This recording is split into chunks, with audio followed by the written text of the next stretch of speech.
recording test. My name is Amita Dasgupta. I am 28 years old.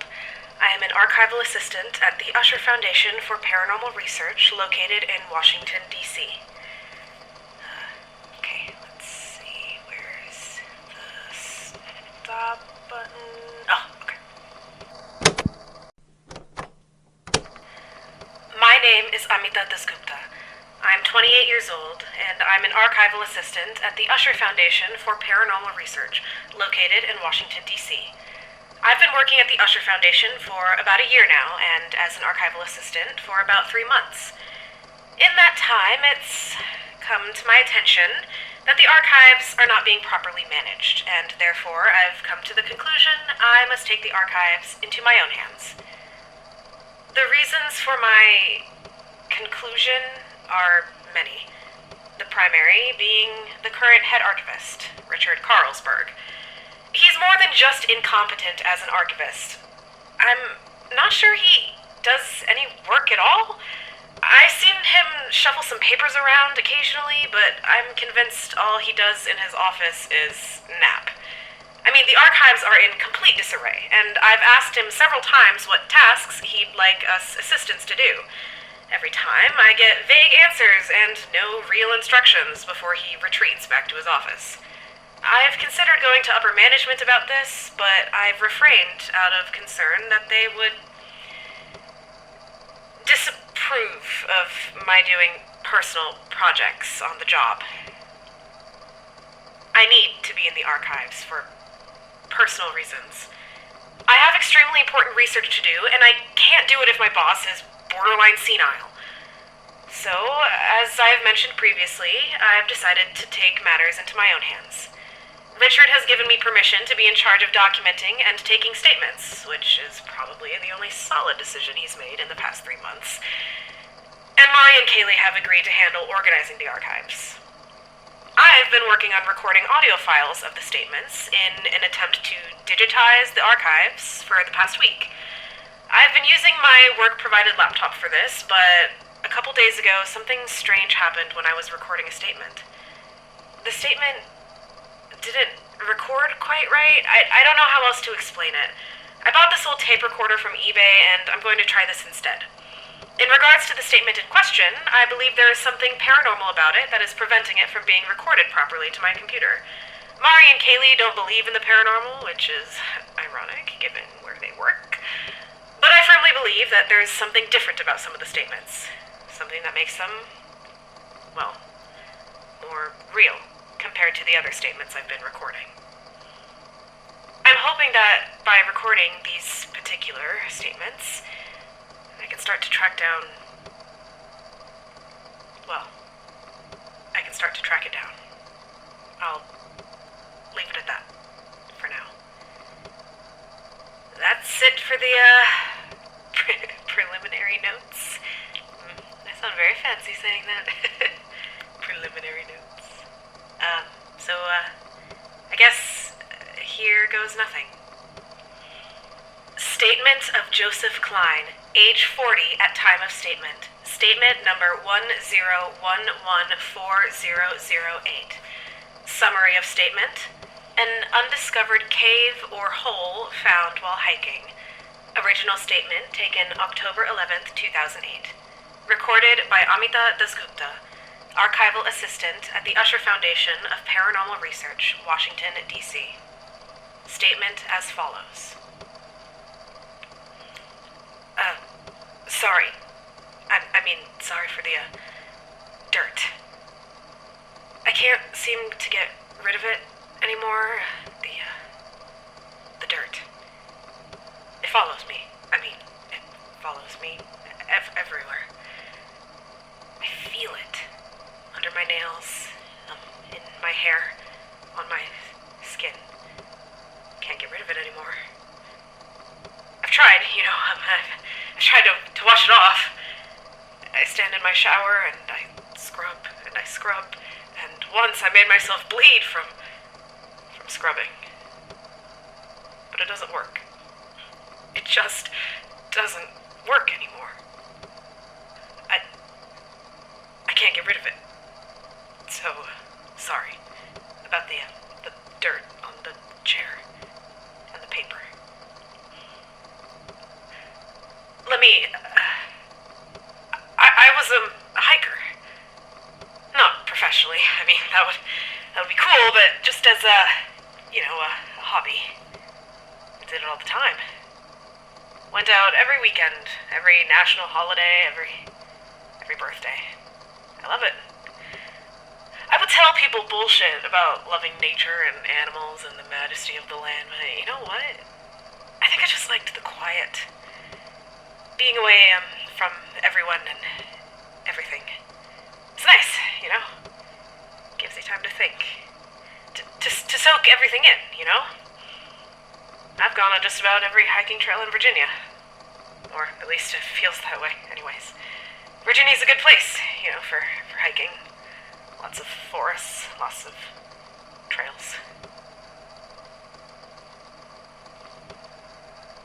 Do you know how many undiscovered caves there are in the U.S.?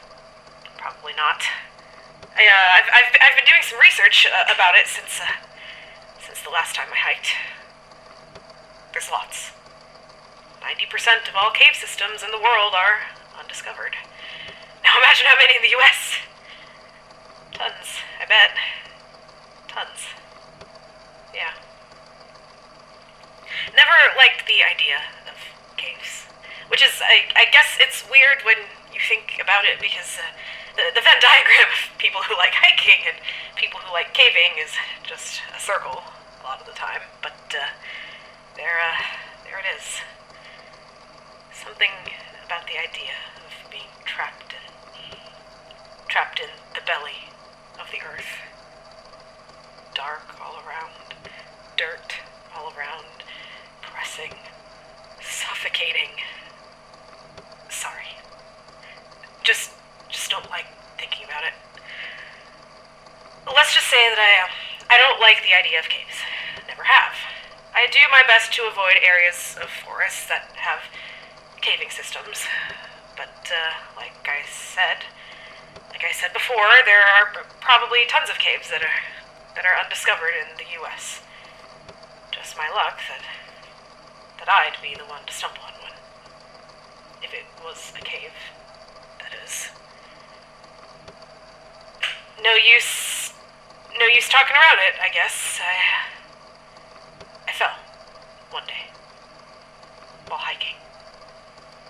On a Sunday, I think. The weather was great. I'd been planning this hike for a while.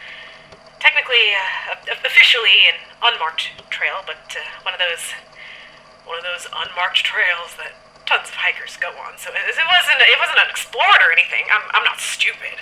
I'm not looking to get lost in the woods to become bear food or something. I've seen Blair Witch. I'm not trying to end up haunted by a spooky witch in the woods. I was walking, and I didn't see the hole in the ground, and I fell into it. Except it wasn't like tripping and falling.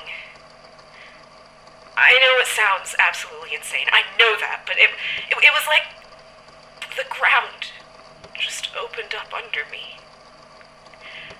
I remember I was walking, and my boots hooked on a tree branch or something. I'm usually so careful on hikes because you can trip so easily in the woods, you know, but I tripped on a tree root or a branch or something, and the ground, it just opened up. It swallowed me. 1 second, I was on an unmarked forest path, and the next, I was in darkness. And it was dark. I mean, I landed flat on my back, and I had to just lay there for a while to get my breath back. Knocked the wind right out of me. I was trying to figure out how I missed this stupid hole, this maybe stupid cave, when I finally looked up. The opening of the cave, the hole, whatever, was way farther up than I thought it would be. I could have sworn I only fell a few feet, and I know this sounds crazy. I know it does. But that opening where I could see the sky and the light, I swear it was 20 feet up, maybe more.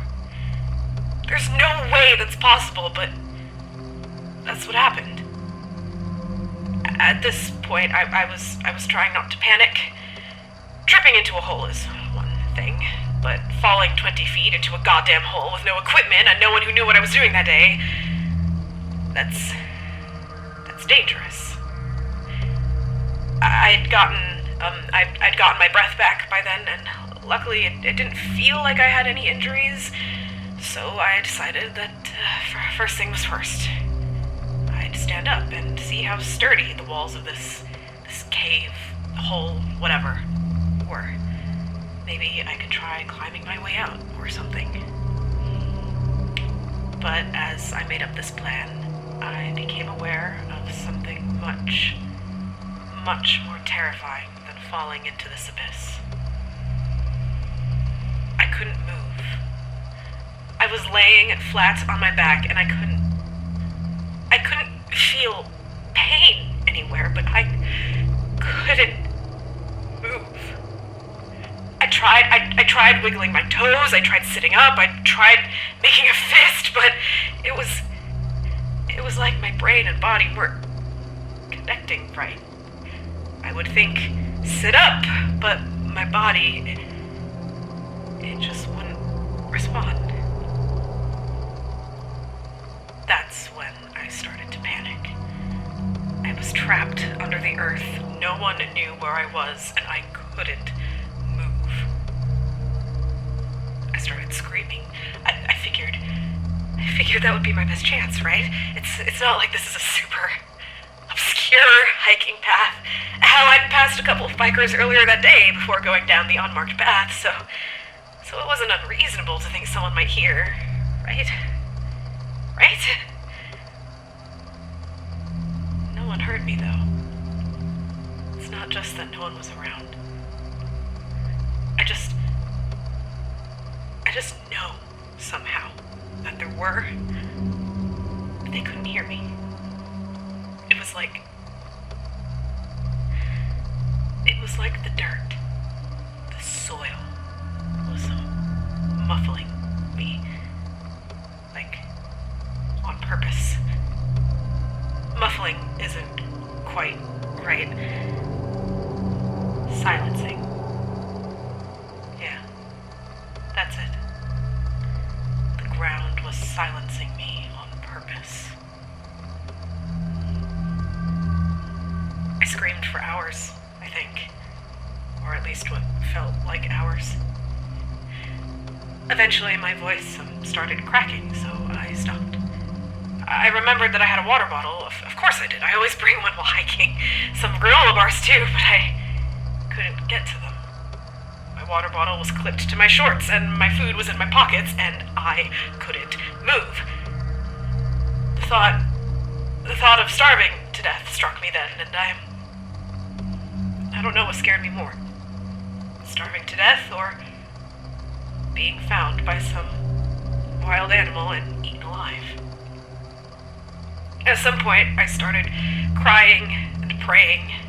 I'm not religious, raised Lutheran and all, but the kind of Christian family that was religious on Easter and Christmas, and that's about it. But I started praying. They weren't even real prayers.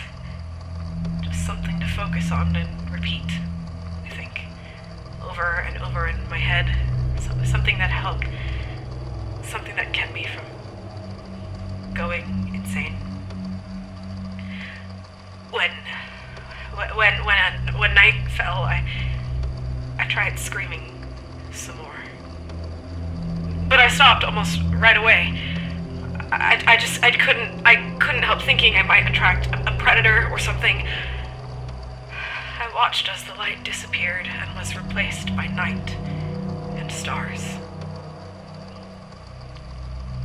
That was the worst part, I think. I could see the way out. I could see my escape, but it was out of my reach. in the middle of the night that it happened. I wasn't sleeping. I guess I was too hopped up on adrenaline, but it still took me a while to notice. I heard... God, I know this sounds crazy. I know it sounds insane, but I heard singing. Like a distant singing, like it was really far away. It was low and it had a weird melody to it that kind of made my teeth hurt. But I got hopeful again. I started calling out, tried to say I was here, to watch out for the hole, to say I needed help. But I stopped, because I realized where the singing was coming from. It was coming from underneath me. Under me. From the earth. From the dirt. When I realized this, I felt it. The soil beneath me and around me shifted. Which isn't how any of that works, right? But it was real. It happened. And I started to scream. I felt dark clumps of wet dirt start to fall on top of me, slow but steady. I felt it hit my body, and I felt the walls press in on me. I felt the whole move just start to cover me, to bury me alive, to suffocate me. I screamed, but the dirt started to fall in my mouth, and I choked, desperately trying to spit it out. I willed my body to move as hard as I could, but it was no good, so I just had to lay there while I was buried. I'm not proud to say this, but I gave up. I just closed my eyes, and I waited as the dirt filled my lungs and pressed down on me with impossible pressure and weight and heat. And then it was over. A hand was pulling me from the ground, and I didn't know who it was. I held on harder than I ever have in my life, and I bawled my eyes out like a little kid. A blanket was wrapped around me, and EMTs started doing tests on me, asking me questions. The police had pulled me out. They said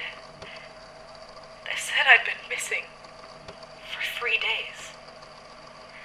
That was impossible, I tried to tell them. I had only fallen into the hole that morning. The police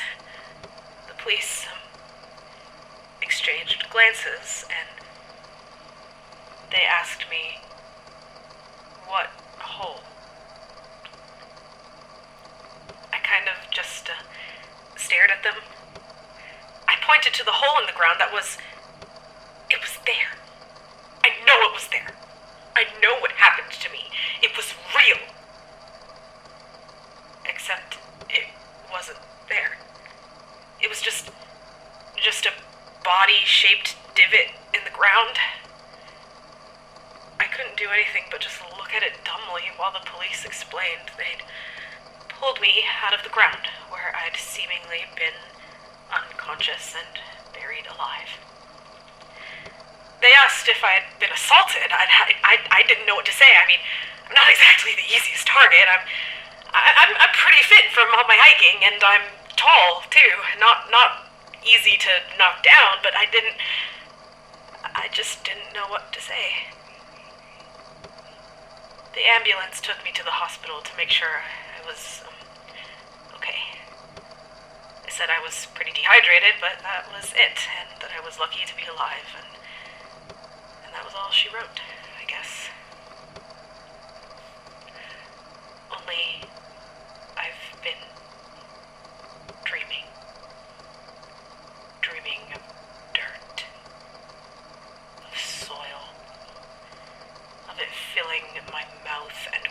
destroying my body and suffocating me, of choking me underneath the weight of the earth.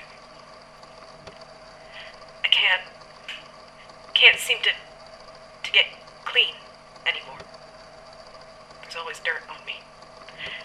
Dirt on my clothes and skin. No matter how hard I scrub, it won't go away. There's dirt under my nails, and I don't know why.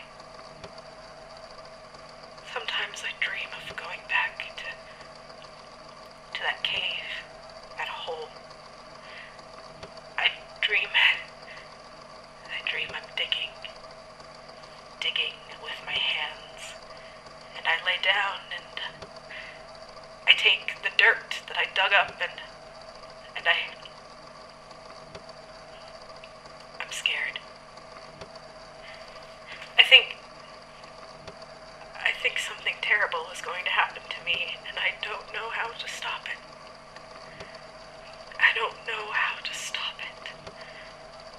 And I can't stop hearing that song. That song from deep under the ground. The earth, the dirt, the soil, singing to me. Statement ends.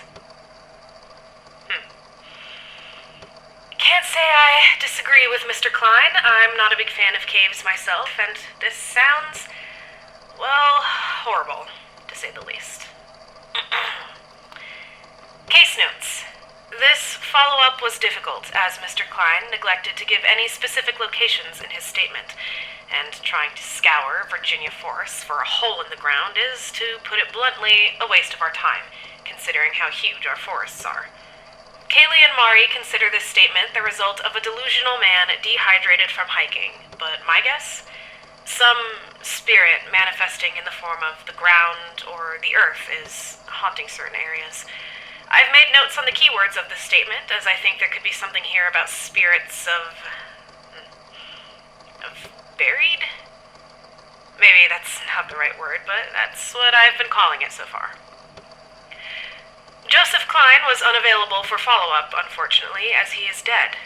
His body was discovered 6 weeks after giving this statement when he was reported missing by his mother, whom he was supposed to meet up with for dinner, according to police records usefully secured by Mari. His body was found in the woods.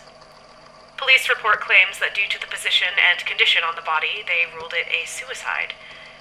Mr. Klein had apparently walked into the woods and begun digging into the ground. When he had created a large enough hole, he laid down and began taking scoopfuls of dirt and burying himself alive. He died of suffocation.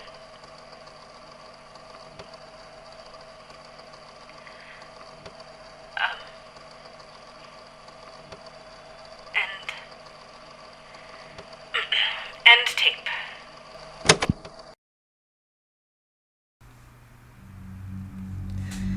The Magnus Archives is a podcast written by Jonathan Sims and produced by Alexander J. Newall and distributed by Rusty Quill.